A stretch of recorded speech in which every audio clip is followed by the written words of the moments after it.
Seruput kopi dulu, Lur. Kalau kita lihat perang modern sekarang, kunci utamanya bukan lagi sekadar tank atau pesawat tempur. Justru yang paling menentukan adalah roket dan rudal jarak jauh dengan kecepatan tinggi. Senjata ini mampu menyerang target dari ratusan sampai ribuan kilometer tanpa harus mendekatkan pasukan ke wilayah musuh. Karena itu, banyak negara, termasuk Iran, menjadikan kekuatan rudal sebagai tulang punggung strategi militernya. Dalam konsep peperangan modern, rudal memiliki 3 keunggulan utama: jangkauan jauh, kecepatan sangat tinggi, dan kemampuan menyerang secara massal. Kombinasi 3 hal ini membuat rudal menjadi alat serangan yang sangat efektif untuk melumpuhkan target strategis seperti pangkalan militer, radar, bandara, hingga pusat komando. Iran adalah contoh negara yang sangat serius mengembangkan teknologi ini. Sejak puluhan tahun terakhir, mereka membangun berbagai jenis rudal balistik dan jelajah untuk memperkuat daya serang jarak jauh. Salah satu yang terkenal adalah rudal balistik Khorramshahr 4 Missile, yang memiliki jangkauan sekitar 2000 km dan mampu membawa hulu ledak berat untuk menyerang target strategis di kawasan Timur Tengah. Dengan jangkauan seperti itu, rudal Iran dapat mencapai berbagai wilayah penting di kawasan tanpa perlu pesawat tempur masuk ke wilayah udara musuh. Artinya, serangan bisa diluncurkan langsung dari dalam wilayah Iran sendiri. Selain jangkauan, faktor kedua yang sangat penting adalah kecepatan. Beberapa rudal modern bahkan masuk kategori hypersonic. Contohnya rudal Fatah Hypersonic Missile, yang diklaim mampu melesat dengan kecepatan lebih dari 15.000 km per jam. Kecepatan setinggi itu membuat sistem pertahanan udara musuh memiliki waktu yang sangat singkat untuk mendeteksi, melacak, dan mencegat rudal tersebut. Bahkan sistem pertahanan modern seringkali kewalahan jika harus menghadapi puluhan atau ratusan rudal yang diluncurkan secara bersamaan.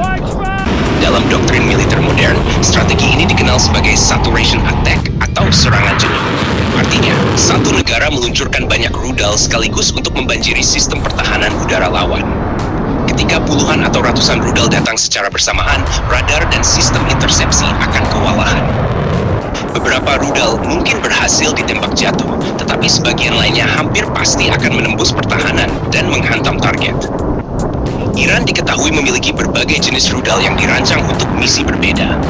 Ada rudal balistik jarak menengah seperti Ghadr-1 Missile dengan jangkauan hampir 2000 km. Ada juga rudal jelajah seperti PAVE Cruise Missile yang mampu terbang rendah mengikuti kontur medan untuk menghindari radar. Perpaduan berbagai jenis rudal ini membuat strategi serangan menjadi lebih kompleks. Rudal balistik biasanya datang dari atas dengan kecepatan tinggi, sementara rudal jelajah datang dari arah rendah mengikuti medan. Sistem pertahanan udara harus menghadapi ancaman dari berbagai arah sekaligus. Itulah sebabnya dalam konflik modern, rudal sering digunakan sebagai gelombang serangan pertama. Sebelum pesawat tempur atau pasukan darat bergerak, ratusan rudal biasanya diluncurkan terlebih dahulu untuk menghancurkan radar, sistem pertahanan udara, dan fasilitas militer musuh. Begitu sistem pertahanan musuh melemah, barulah operasi militer lainnya bisa berjalan lebih mudah. Selain itu, rudal juga memiliki fungsi deterrence atau efek gentar. Negara yang memiliki kemampuan rudal jarak jauh akan membuat musuh berpikir berkali-kali sebelum menyerang. Bayangkan sebuah negara yang mampu meluncurkan rudal hingga ribuan kilometer dengan kecepatan hipersonik.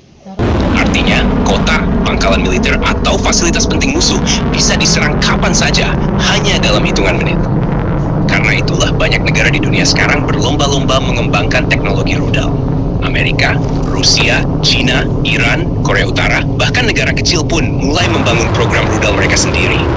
Perang modern perlahan berubah menjadi perang teknologi jarak jauh, di mana kemenangan tidak hanya ditentukan oleh jumlah pasukan, tetapi oleh kemampuan menghantam musuh dari jarak yang sangat jauh dengan kecepatan yang hampir tidak bisa dihentikan.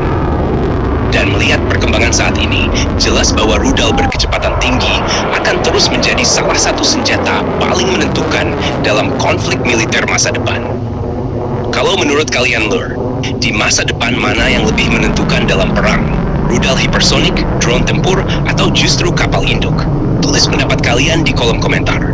Jangan lupa subscribe, like, dan komen di bawah sambil ngopi.